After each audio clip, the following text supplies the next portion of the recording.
Foreign countries will land in the River Valley in just a few short weeks. Ahead of their arrival, the 188th hosted a town hall this morning in efforts to keep the community informed about the plans for the F-35 fighter jet mission.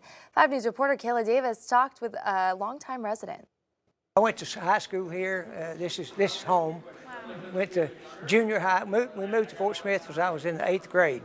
So this is home. The sound of fighter jets in Fort Smith is familiar to H.C. Varnador for a special reason. Well, I flew it. I made the noise. I was flying F-4s in the community here. My dad was one of the first pilots in this unit. So we go all the way back to the formation of the 188th.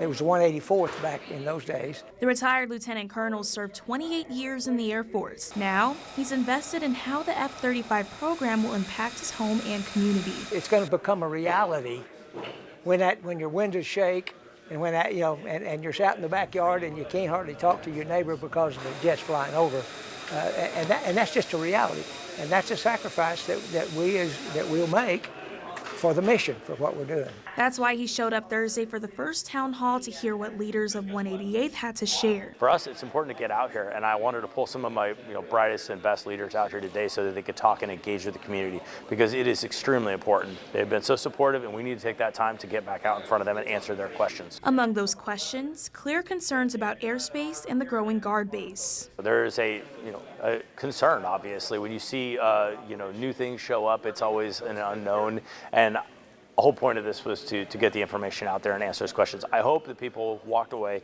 feeling informed, but also that they didn't leave any questions. In Fort Smith, covering news where you live, Kayla Davis, 5 News. The next town hall meeting is on April 17th at the Peak Innovation Center in Fort Smith.